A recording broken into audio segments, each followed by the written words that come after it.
Hello, this is Winston MC, and in this video we're going to analyze a scene from the 2009 Tyler Perry film I Could Do Bad All By Myself.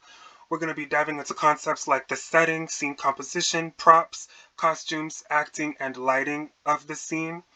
The timestamp for this scene is from 1 hour, 23 minutes, and 31 seconds to 1 hour, 26 minutes, and 31 seconds. This is probably my favorite scene from the movie because I feel like it's the most dramatic one, which is why I picked it to be analyzed. So, a spoiler alert, but basically, what's happening in this scene is Randy does something almost unimaginable and gets called out for it by his accuser, who is 16, and her name is Jennifer, and she happens to be April, the protagonist's niece. And the accuser, Jennifer, tells April what he had just done, and at first she makes it seem like she doesn't believe Jennifer, so that she can make it easier for her to get the truth out from Randy and what he had just done. I really like this scene because I feel like it's when April finally sees Randy for the type of person he is and decides not to tolerate any more of his BS. Yeah. So first, we can move on to the setting. So the setting is very clear. It's April's apartment, but specifically the staircase and it's the staircase and the bathroom. Yeah, I don't feel like there's anything significant to the setting. It's just where the scene happens to be taking place. So next we could focus on the acting. I feel like the acting in this scene is very harsh, and I feel like it's meant to be that way. We could see the intensity between April and her ex-lover Randy as he's in the bathtub cooling off. She's giving us a straight face and looking at Randy as he speaks about the things he did. Randy, on the other hand, is making a face that is telling the viewers that he's very anxious and worried that April won't believe him and that she'll call him out on his true intentions if we see Randy's face. And if we go back, we could see April walk into the bathroom. She strides slowly to give the viewers a sense of her intimidating demeanor. We could see that over here.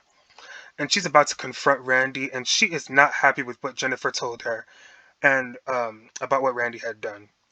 Randy's demeanor is very oblivious to the situation. He refuses to take accountability for what he had just done, which is very shameful because he did something very evil and tried to frame it on a 16-year-old girl. That's very malicious.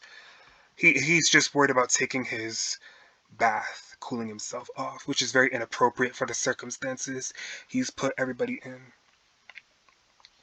So we could analyze the scene composition. So yeah, throughout this whole scene, the film has a pretty steady camera frame. You can see everything going on clearly, and it's very transparent to the viewers. At the scene where April sits on the edge of the bathroom to talk to Randy, the camera zooms into her face. So, like, right about here. I believe it does this to execute the actual tone of the scene. I also believe the camera does this to tell the viewers about April's intimidating side and that she doesn't play about her nieces and nephews. But when the camera zooms onto Randy's face, I feel like it does this to compare differences in his and April's facial expressions. From the scene where April walks up the stairs to confront Randy, the scene is a bit angled right here. And I feel like the camera person did this in order to view April as an intimidating person right there and then. From the scene where April sits on the edge of the bathtub to confront Randy, um, yeah, the camera zooms into her face, and the framing is pretty normal from there. So, like right here, and when it zooms into her face, it's pretty normal framing. Next, we are going to analyze the lighting. So, I feel like the scene's lighting matches with the setting that the story is being told. The previous event that happens at nighttime, so there's a reason why there's minimal lighting. But from the scene where she walks up the stairs, as you can see here, The lighting is minimal, but a small strip of light can be seen to indicate where she's about to go, which is the bathroom. The lighting in the bathroom is acceptable for the bathroom. It's visible throughout the whole scene because there's an overhead light in the bathroom, obviously. So yeah, that's the lighting.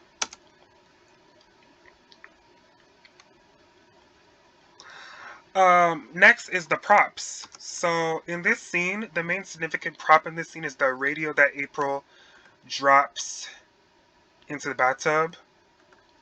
She's very upset with Randy. When Randy's taking a bath. This is the indicator that makes the scene truly dramatic. Um, right here, she has the radio. She's not happy. This is like the primary um, prop. This is like the main prop, the prop that the viewers should be focusing on. Uh, yeah. She is, yeah, so we could go into the part where she drops the radio into the bathtub. So that's like her roommate. She's very upset, and like she's trying her best to get the truth out of Randy, but he's refusing to give it to her. Look, it's very intense. She drops it in the bathtub, and I feel like it sparks Randy's removal from April's life and serves as a wake up call for her to take responsibility to serve as a mother figure to her sister's kids, and finally to take responsibility and accept reality that these kids are coming to her in her care. So yeah, that's the significant prop. The radio, when she drops it, it's very dramatic. Yeah. And he just glides out of the bathtub in fear that the radio is gonna shock him. She's clearly upset. Um, Now we can go into the costumes. So the costumes in this scene are kind of they're kind of random. They don't really match. So April, she just got back from a nightclub and then she hears everything that Jennifer had just told her. That's why she's wearing this black dress, the beautiful black dress right here. Uh, and Randy, he's just naked. He's getting into the bath. He's cooling off. That's basically the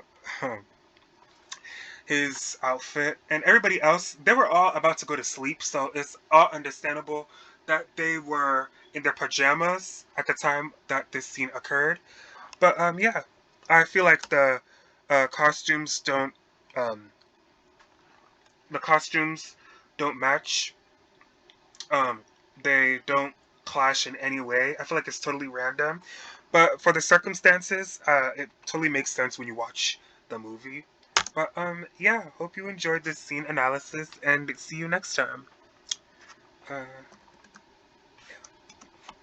again, this is Winston MC. Bye.